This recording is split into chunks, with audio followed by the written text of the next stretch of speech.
My name is Selena Moreau, though those closest to me sometimes call me Lena. I was born into privilege, the only daughter of Raymond Moreau, a man whose empire stretches across real estate, luxury hotels, and enough high-rise towers to carve his initials into the skyline. From the outside, my life has always looked perfect. Wealth, private schools, elegance branded into my name like a legacy I never asked for. But perfection has cracks, and mine began the summer I was 8 years old, barefoot and reckless, sneaking into the backyard of the boy next door. His family had just installed this enormous trampoline that looked like heaven itself to a restless little girl who was tired of being told to sit still, smile pretty, and act like a Moreau. I remember climbing over the fence, my dress snagging on the wood, my knees scraped and my hands trembling, but my heart racing with excitement. I thought I was alone until I heard his voice behind me. Deep even for a boy back then, steady, curious. "You're not supposed to be here." And there he was, Ethan Knight. His hair was darker back then, always falling into his eyes, his smile mischievous, like he already knew he'd catch me in the act. I froze, ready to bolt, but he didn't run to tell his parents. Instead, he grinned and asked, "Want me to help you up?" That was the day everything changed. That was the day Ethan Knight became the most important person in my life. From then on, we were inseparable. Sleepovers, bike rides, sneaking cookies from each other's kitchens, and yes, endless hours on that trampoline until the stars came out. Everyone adored our friendship. Our parents, who were already business partners, would laugh and say, "One day, you two will end up married." We'd roll our eyes, but secretly, a part of me always wondered if they were right. What I didn't know, what he never told me, was that Ethan had already fallen for me that very first day. And maybe if he had said something, maybe if I had been braver, our story wouldn't have taken the turn it did. But life has a cruel sense of humor.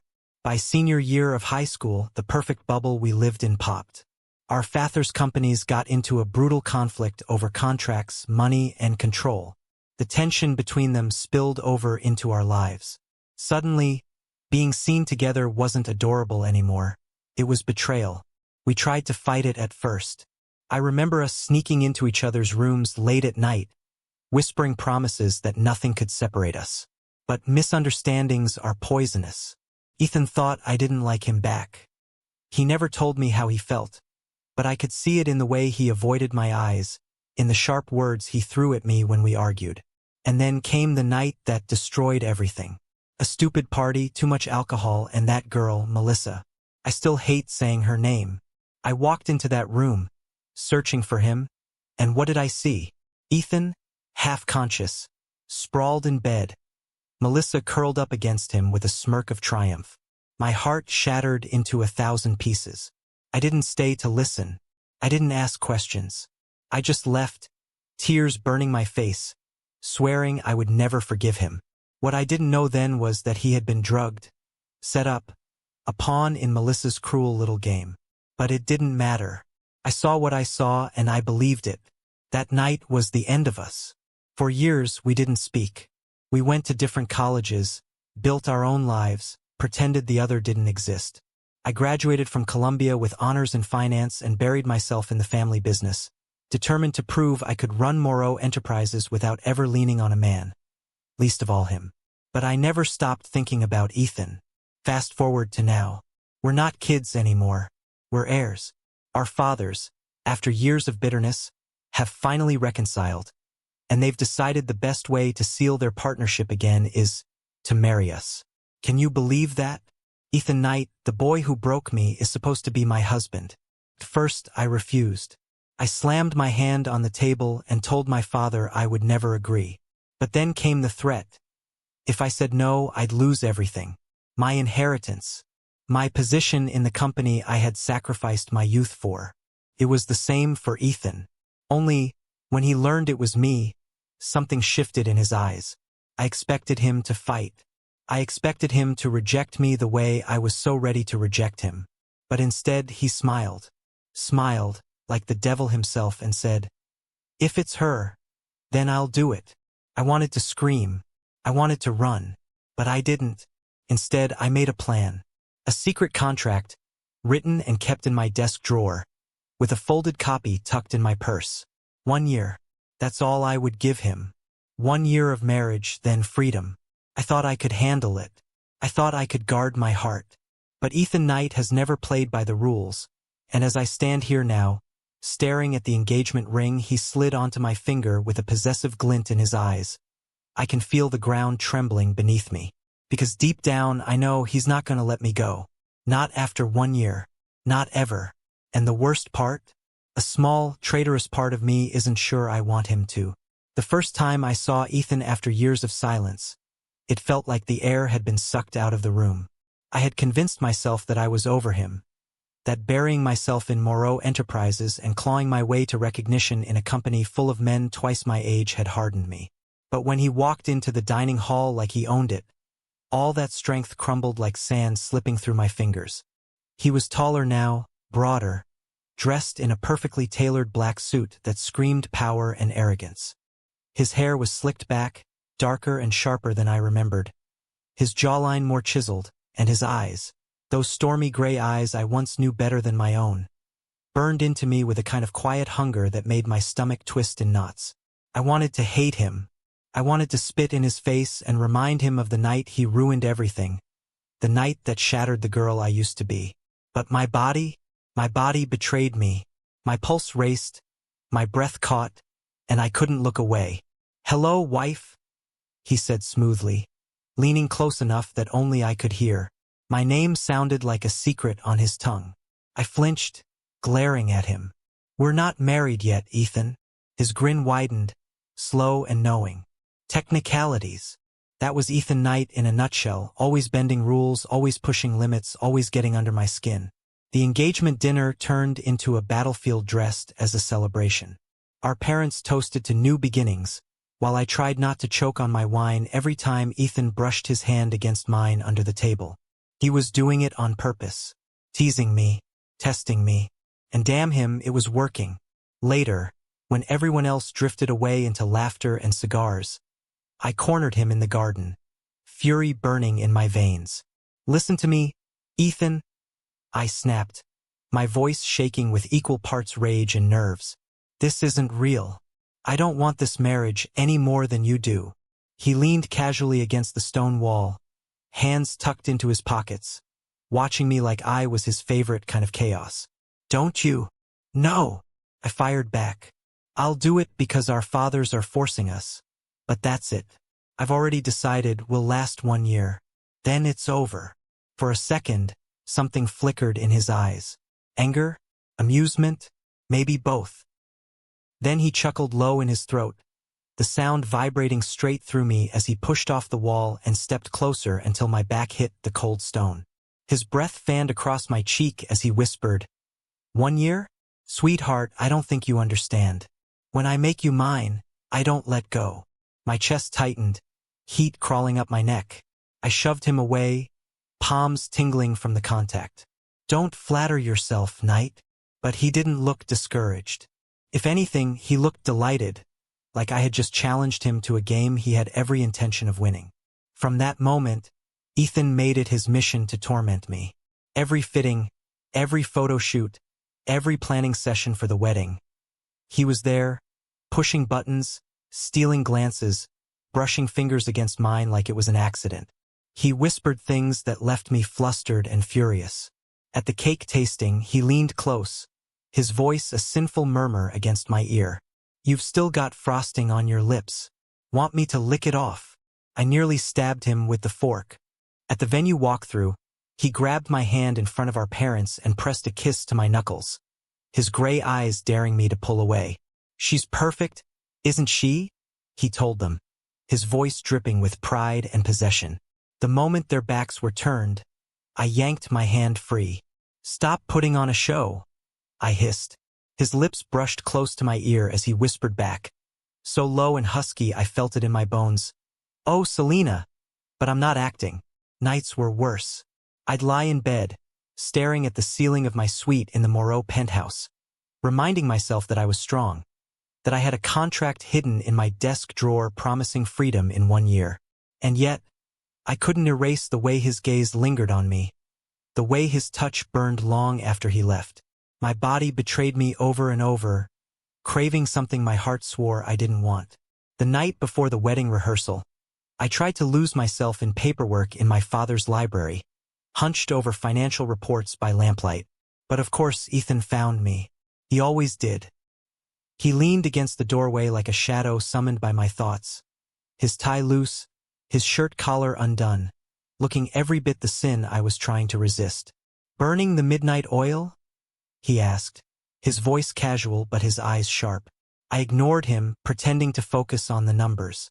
He walked closer, slow, deliberate, until he was leaning over my chair, his cologne surrounding me. "You're lying to yourself, Selena. About me. About us." My throat went dry. "There is no us." He smirked, brushing a strand of my hair from my face, his fingers grazing my skin as if he owned it. "Keep telling yourself that." My heart thundered, my body leaning into his touch despite my brain screaming no. And then it happened, his lips brushed mine. Just a whisper of a kiss, softer than a secret, but it set me on fire. I gasped, shoving him away, my chair scraping against the floor. "Don't ever do that again." But he only smiled, dark and dangerous, like he just claimed victory in a war I didn't even realize I was losing. "Tomorrow," he murmured, walking away, "you'll be mine, and I won't stop until you admit you still want me." My knees trembled, my hands shook, and for the first time in years, I couldn't trust myself. Because deep down I knew he was right, and yet, nothing could have prepared me for what Ethan Knight did on our wedding day. The morning of my wedding should have been perfect, but perfection doesn't exist when Ethan Knight is involved. The Moreau mansion buzzed with florists, designers, photographers, our mothers fluttering about with tears in their eyes, while I stood in front of the gilded mirror in my room, staring at a stranger. The gown was exquisite, pearls stitched into silk, a veil pinned like a crown, but it felt less like armor and more like chains. My lips were painted a soft rose, my hair pinned in elegant waves, but my eyes betrayed me. They were restless, conflicted, haunted by the ghost of last night. The way Ethan had kissed me in the library, the way my body had betrayed me, igniting like kindling. I told myself this was a performance, a contract, a cage I'd agreed to for 1 year only. I was Selena Moreau, daughter of a dynasty built on steel and sweat, trained to be untouchable. But no amount of Moreau pride could protect me from the way my heart clenched when the church doors opened and I saw him. Ethan Knight, my once best friend, my first love, my destroyer. He stood at the altar in a black tuxedo, devastatingly handsome, his eyes locked on mine as though no one else in the cathedral existed. There was no smirk this time, no arrogance. Just raw, dangerous intensity that pinned me in place. My knees wobbled, but I walked anyway, because there was no turning back. The vows blurred, the priest's words echoing like static. Guests dabbed their eyes, cameras flashed, but all I felt was his hand gripping mine. Hot, steady, his thumb brushing circles that made my pulse stumble. And then came the kiss. I braced for a polite performance, a careful brush of lips. But Ethan never played careful. His mouth crashed against mine, searing, hungry, claiming me in front of hundreds. Gasps erupted, but he didn't care. He kissed me like he owned me, like he was swallowing every year of silence, like he dared me to deny him. My body trembled with treacherous longing, my lips parting against his before I shoved him back, breathless and humiliated by my own weakness. His eyes gleamed with victory. "1 year, Lena?" he whispered against my ear. "We'll see." The reception was a battlefield disguised as a ballroom. Every dance was a war. His hand pressed firmly to the small of my back, his lips brushing my temple, his whispers low and dangerous. "You're mine now, Selena. Every inch of you." My heart pounded with fury and something I refused to name. I had built walls for years, and with one kiss he was breaking through brick by brick. The real twist came that night. I had promised myself I'd lay down the rules. Separate lives, separate beds. But Ethan? He loosened his tie, stalked toward me like a predator, and smirked. "So, do we consummate this sham? Or pretend it doesn't exist?" His words dripped like poison and honey all at once. "This is a contract, Ethan. Nothing more." My voice shook. He braced his hand beside my head, his breath warm against my ear. "Funny. It didn't feel like nothing more when you kissed me back at the altar." "I didn't." "You did." His lips grazed mine, featherlight, lethal. "And you will again." I shoved him away, my body trembling with fury and heat. "1 year, Ethan.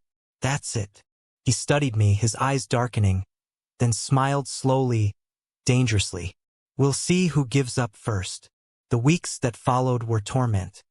He filled every space with his presence. Shirtless in the kitchen, smirking when he caught me staring, whispering goodnight at my door with a gaze that lingered too long. He teased me with notes slipped into my office. Still resisting? As if this was his favorite game. But then he blindsided me. At board meetings, when men twice my age questioned my authority, Ethan's voice was steel. "Question her again," he said, his hand brushing mine under the table. "And you'll answer to me." My chest burned with a feeling I couldn't afford to name. And then there was the night the power went out. I came home to flickering candles and Ethan in rolled-up sleeves, serving dinner like it was the most natural thing in the world. "What is this?" I asked cautiously. "Dinner. For my wife." "Don't look so shocked." Against my better judgment, I sat. We ate. We laughed.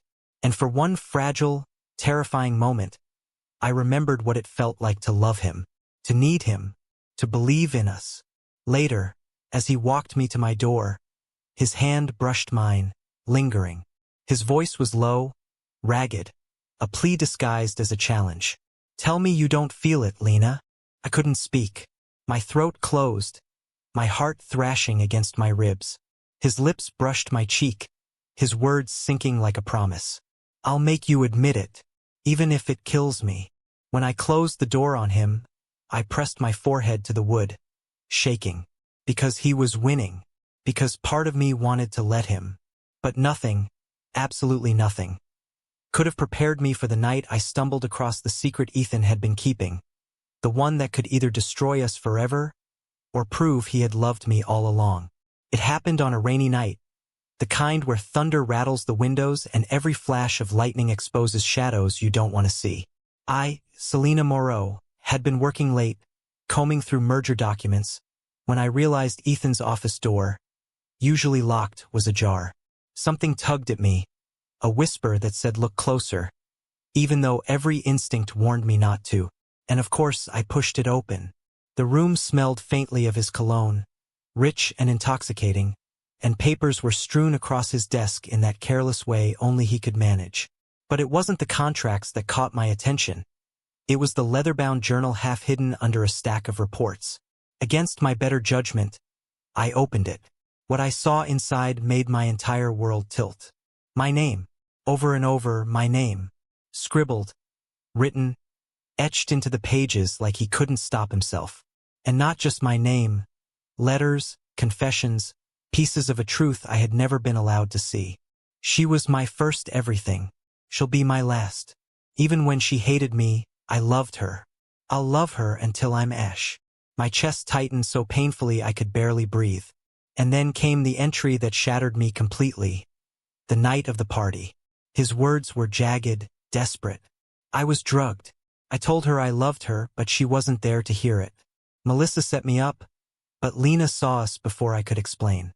I lost her. God, I lost her. The journal slipped from my fingers, my vision blurring with tears. All those years, every ounce of anger, every wall I built around my heart, had been born from a lie, from a trap neither of us deserved. He had never betrayed me. He had loved me all along. A sob tore through my throat, but before I could collect myself, his voice cut through the silence. "What are you doing in here?" I froze, spinning around. Ethan stood in the doorway, rain dripping from his hair, his shirt clinging to his body, his eyes blazing with something between fury and vulnerability. "You read it," he said, his jaw clenched. "Didn't you?" My lips trembled. "Ethan, why didn't you tell me?" He laughed bitterly, stepping forward, every movement taut with restraint. I tried to tell you that night, but they drugged me. I couldn't reach you. So I wrote it down instead, because I wanted the truth to exist somewhere. I saw you in bed with her. I cried, the memory slicing me open again. What was I supposed to think? His eyes darkened, pain etched across his face. That I would never hurt you like that. That you meant more to me than a mistake. God, Lena, you were everything to me. You still are.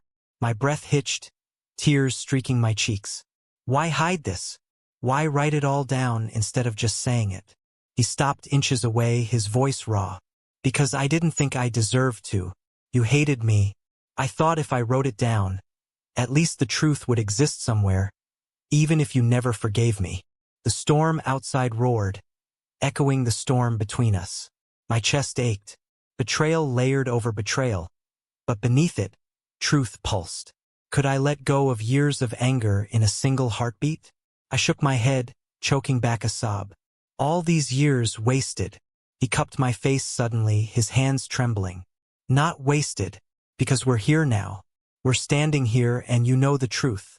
Tell me it doesn't change everything. My heart was a battlefield, torn between fury and longing. His thumb brushed my tears away, his eyes begging, burning, daring me to admit what I had been denying since the day I walked back into his life. And in that moment, the walls I had built for years finally crumbled.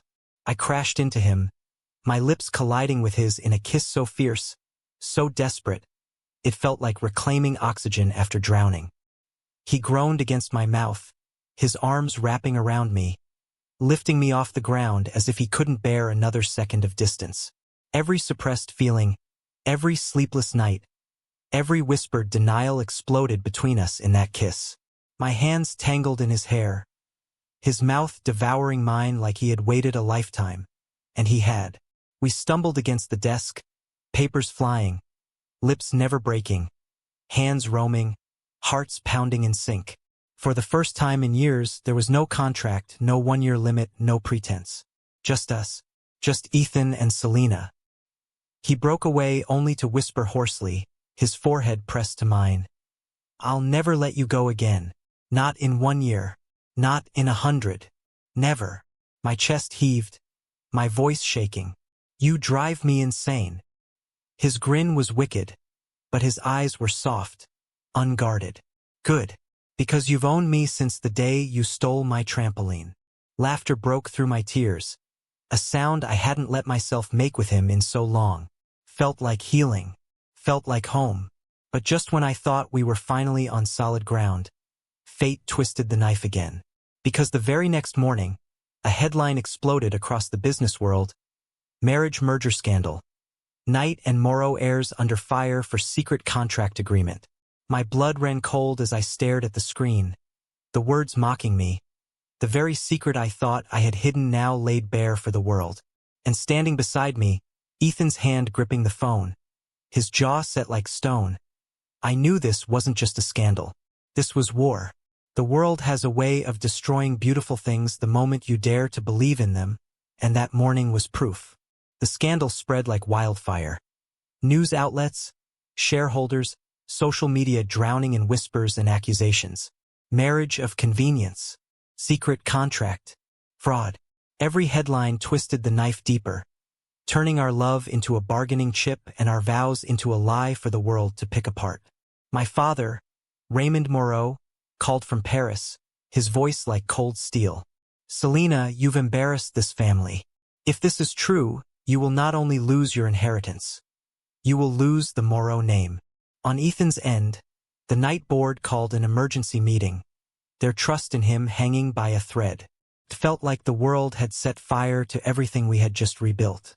But through all the chaos, Ethan never once let go of my hand. Look at me, he said, his eyes burning with something unshakable as we sat in the wreckage of our living room. News anchors tearing us apart on every channel.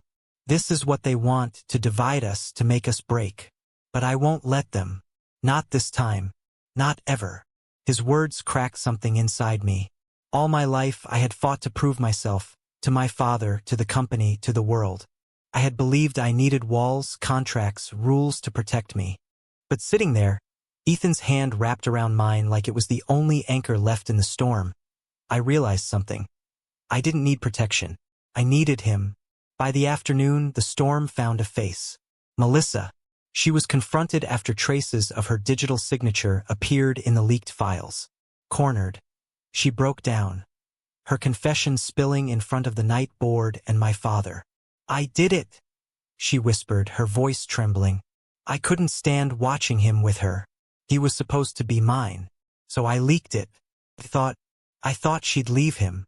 Her obsession was laid bare, pitiful and ugly in the fluorescent light of that boardroom. My father sneered, Ethan's jaw clenched, and security escorted her out. That was the end of Melissa, his assistant. She had been the one who drugged him that night and later leaked the files. But the war wasn't over. Together, Ethan and I walked into the boardroom that afternoon. The air thick with judgment. Cameras flashing outside like vultures waiting for blood. The directors sneered. My father's glare cut into me, and Ethan's father cleared his throat with a weight that silenced the room. "Explain yourselves," one of the shareholders demanded. Ethan stood first, tall and unflinching, his voice steady. "Yes, there was a contract. Selena drafted it, and I agreed because at the time we were both trapped between family duty and our own pride. But what none of you understand is that paper didn't define us. What defines us is this." He reached for my hand, pulling me to stand beside him, his voice rising with conviction. "I love her. I have loved her since the day she climbed into my backyard and stole my trampoline. And if you strip me of everything, my position, my inheritance, my name, you will never strip me of that." Gasps filled the room, whispers rising, but he didn't falter. He turned to me then, his eyes soft, vulnerable in front of everyone. "I don't care if this costs me everything. Selena, I'm done fighting you, done hiding, done playing games. I want forever. Not 1 year. Forever. So if you still want that contract, tear my heart out with it. But know this. I'll keep loving you anyway." My throat closed, my eyes burning as the weight of his words crashed over me. In that moment, the world disappeared, the shareholders, the headlines, the chaos. All I saw was Ethan, the boy who had always been mine even when I didn't realize it. I stepped closer, my voice trembling but fierce. The contract meant nothing. I wrote it because I was scared.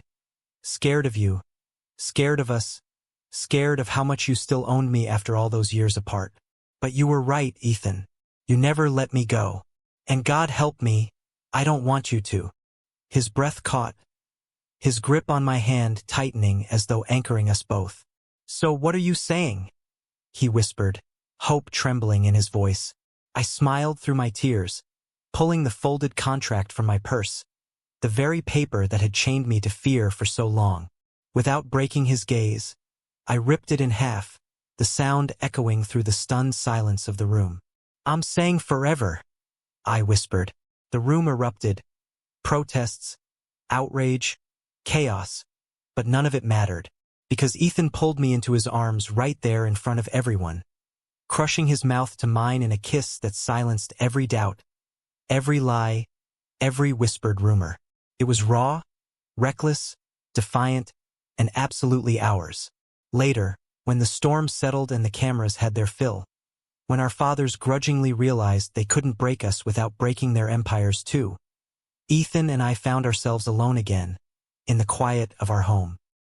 He stood by the window, the city lights painting him in gold, his shoulders heavy from the fight but his eyes still burning only for me. "You terrify me," he said softly when I slipped into his arms. "Every time I look at you, I'm scared I'll lose you again." I cupped his face, my thumb brushing his cheek. "You won't. Not anymore." He kissed me then, slow and tender, no games, no power plays, just us. The boy who once loved me in silence, the man who refused to let me go, and the woman who finally found the courage to love him back. And in that moment, I knew the truth I had been running from all along. Ethan Knight had never played by the rules. And thank God for that, because neither did love. If you enjoyed this story, don't forget to like, comment, and subscribe. Your thoughts mean a lot to me. And trust me, the next story is even more shocking. You won't want to miss it.